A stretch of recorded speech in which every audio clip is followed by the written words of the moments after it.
On part 4 of Green Pueblo, we're dealing with the post-apocalypse and the three governors on the islands of New Day, nation uniting diversity among equals, on the city of Unoda, formerly Pahoa, where the Mount Kilauea volcano resides. And this is the governor of technology, Silabone, a robot bulldog. And the next couple of pages, he talks to Kaleido. Kaleido is, of course, managing the mainland and the police force over there. So this is Gemini Alpha Beach on the islands, on the Hawaiian Islands. Gemini Beta Beach would be like Santa Monica Beach, where you would have near on California. So Alpha, Beta, Gemini Beach. So Kaleido is playing a role-playing game in his head. Silabone talks to him, and what they're trying to do is that here Kaleido is speaking when he's this font that I'm using here is when he's talking, and he's just talking straightforward, not in riddles. So the disease are getting restless. They won't change. They want change. They don't trust you or the rest of the governors. So he's caught in between moral dilemmas and important decisions. And Silabone, funny you mentioned that. So Silabone was about to tell him that there's something important that could change the fate of the diseased, the people living on the mainland. But Kaleido goes on to another part of the conversation. Kaleido also gives him a basket of apples and a chessboard. This is so that Kaleido can give this to the aliens when they make first contact. And what you're seeing here is the spooky lantern show that happens at the end of Trickery Treaty Day. So here at the end of this, I say, are we winning? Are we losing? What colors are we? Should we care this world or the next? So kind of restating the first lines, the opening words in Grim Planet and Gray Patriarchy. And then we get to weeks later, walking down a checkerboard grassy hill. Now this is the ending to both the two seasons. Here, Silabone is now going to meet Frankenstein, and he is going to meet others as they gather at the Penta Plaza. This kind of just shows that Kaleido is coming and meeting the aliens. So we're going to find out in the final 20 pages of this story exactly what's happening as we get to Kaleido's story in the wintertime, 2034 AD. When I designed Kaleido, it was through previous incarnations as early as 1996, but I never really had a purpose for him. I never really, in my real life, I'm talking about the real 1996, I was 18 years old. He has a giant 8-ball, and he has this weird cogs and gears, mechanical, like almost like a musical box, or like a box where little dolls move about and tell you the time, like those old German clockworks. So here he is with tattoos of places he's been to all over the world, and this is his thermal suit, black and white, but with the sort of yipe stripe hair. Kaleido is somebody to me who speaks in riddles, he speaks of alternate worlds, and he speaks straightforward. He's never somebody who stays in one place, physically and mentally, spiritually. He's always constantly in motion. And in some ways, he represents me. And I wanted to end this whole trilogy based upon who he was and what he's about, and where he's going. So we're looking at three different color dialogue, texts, narration. When you see red, that means he's talking straightforward. When you see orange, he's talking about parallel worlds. And when purple, he's asking questions or talking in double entendre continuing sentences. Here he speaks about parallel worlds, but here he's also talking about Io. Now Io is important because Rai gave him Io. Now who is Io? Io is this like little creature that you see on top of Tulip's head.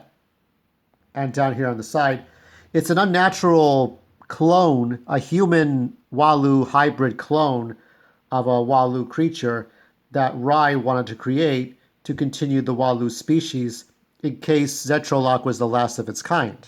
That was the thing that Rai wanted him to do in Grey Patriarchy. He wanted Kaleido, who was 13 or 14 years old, to take care of this baby until it got to a mature age and then figure out what to do after that.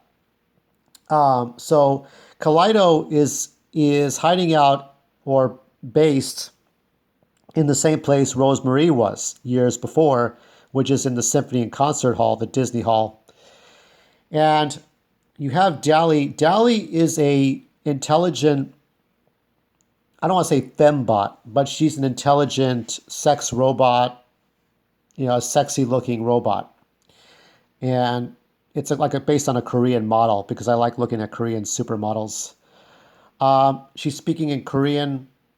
I used basic, I don't remember what I'm saying here. I think it's sorry in English and hello. And she's speaking very few phrases in Korean. Now, her job is to be the sort of mom to this alien baby, the size of a kitten, peach skin. So the baby's the size of a kitten, peach skin, litters of scabs on its three-fingered arms, 3 toes in front, 1 toe on each heel, an eye with a black eyeball. 20 years. So its eye is like a mood ring, red when intense and blue when calm. Named him after one of Jupiter's moons, just in case it can't spell or read. So Dali is a robot that serves Kaleido in probably every way. And so he has a hard job to do. He's a police officer. He's his own police force, but he also patrols parts of the United States. So he has a duty here at the bottom of this page. Here, there's a character named Lady Goose. There's a woman in my neighborhood who has 4 geese, and she loves to take care of these geese. So that's who I based it on. So there's some civil disputes. He has a car.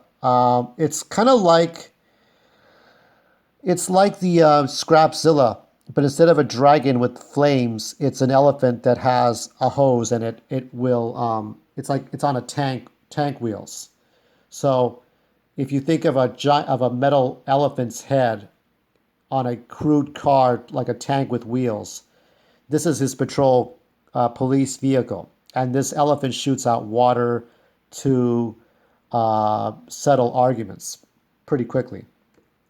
So Kaleido has to go and take care of a dispute between Lady Goose, a woman who's got geese, and these are in Lorenzo apartments in downtown Los Angeles. There are real Lorenzo apartments in real life, so I use that as the base.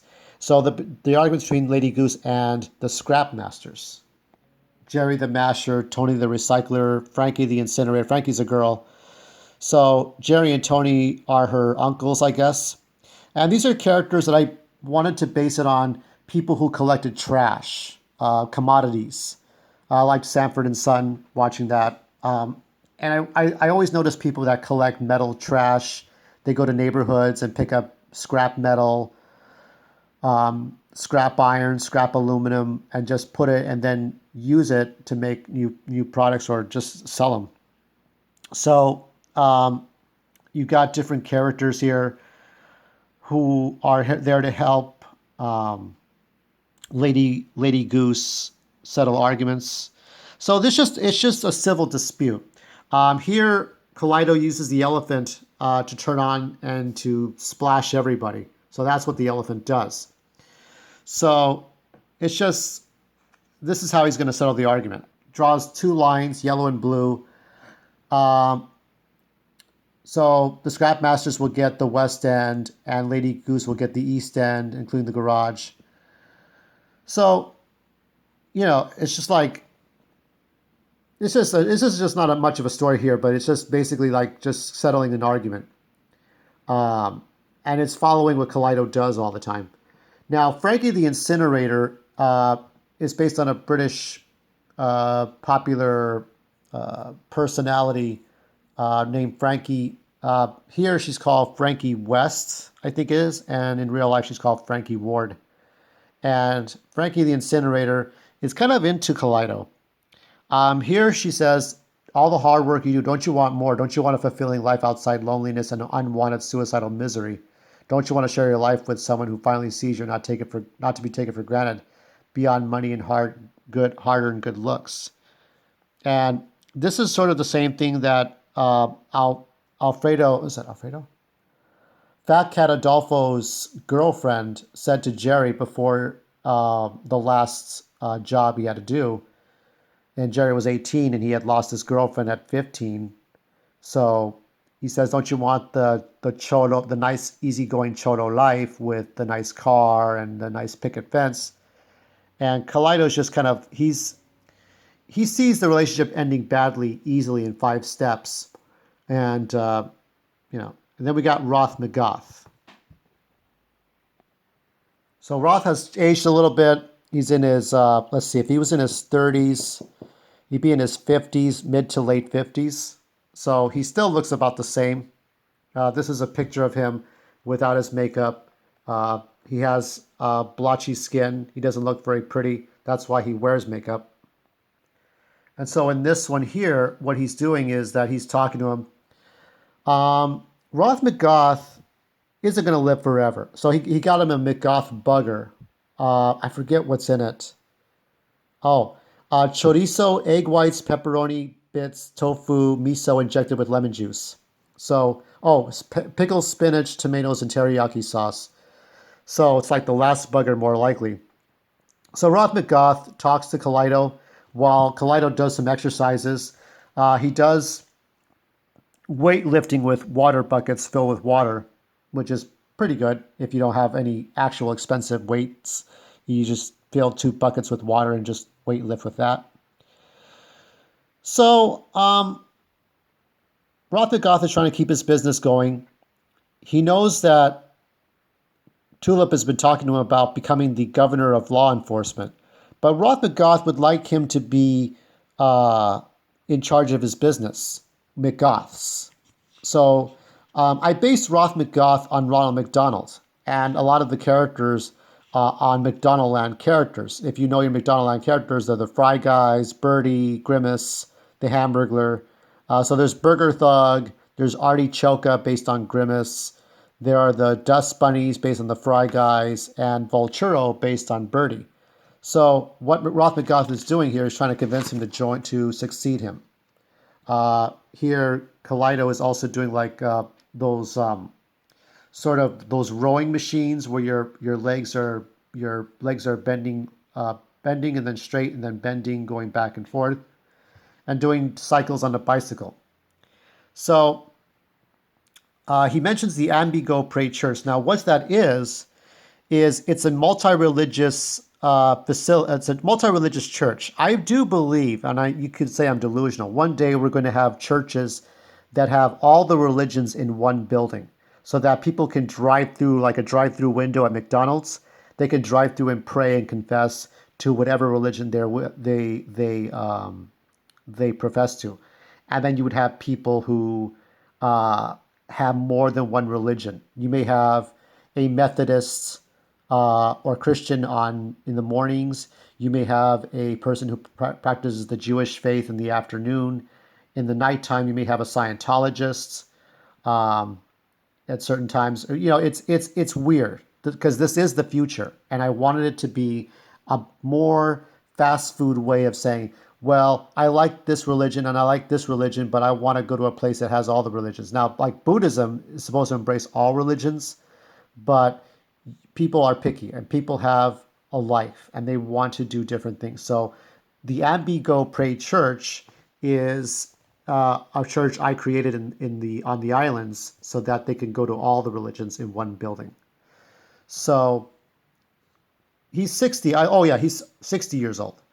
And he needs someone, you're a good Samaritan, a police officer, a soldier, a protector of the leaders.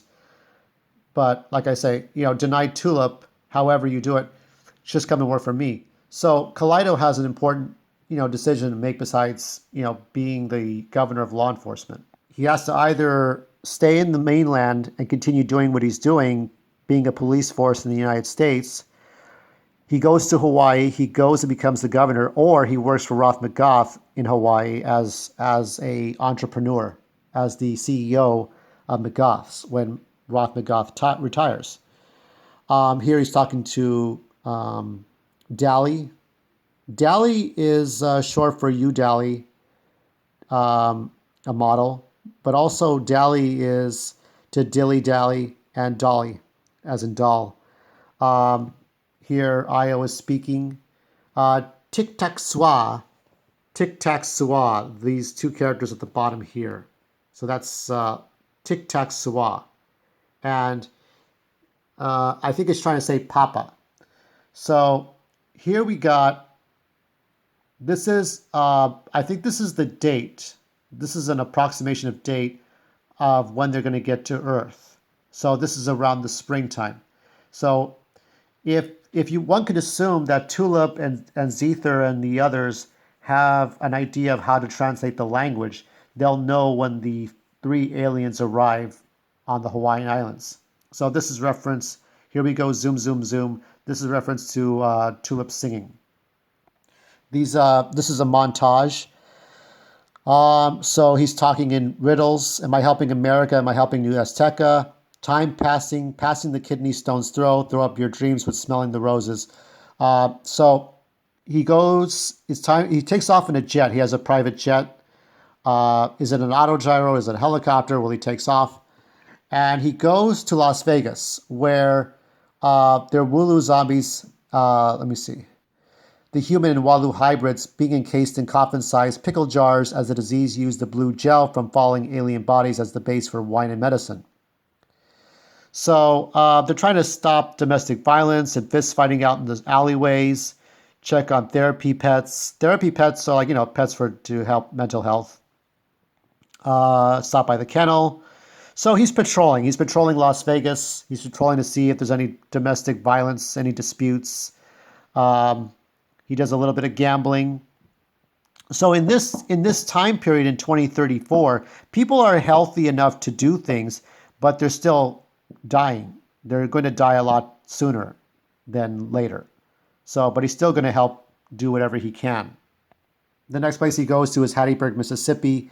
That's where, who was it? Chris Kringle Clarity and Laura Schaefer, the junior Klansman, and the Pink Society leader fought and died in battle, killing each other in great patriarchy. So what is this? No deadly weapons were to be used, so deadly weapons were used. Let's see. Claiming right to territory. So there's battles going on between the 70-year-old bastards and the 20-year-olds. A lot of cocktails are thrown. He uses so Kaleido uses smoke bombs. So cocktails and vehicles. So old people are using cars to kill young people in street battles, and young people are using Molotov cocktails to throw at old people. So that's another mess. He goes to Montana to bring fir trees to the disease. So there are sick people in Montana living out there in makeshift cabins. So Kaleido does a little bit of charity. He brings some trees to them for Christmas because it's winter time. People over there hunt bears and salmon. So Kaleido made some laws and rules not to hunt the cubs, the young animals, only hunt the adult animals, stuff like that. He goes to New York. There was the radiation levels have dropped to inhabitable levels for 5 years. Some more immigrants. To bring rations, food, water. People are supposed to be peaceful, arguments. So no real arguments. He moves on to the shores of Jersey. Only the elephants, zebras, bears, and venomous snakes live there. I feed them and move on. He flies to Texas to check on people living with minimal firepower. No more than one gun per family, and bullets are limited to a box of 48 per family. The disease cactus ragers are all dead.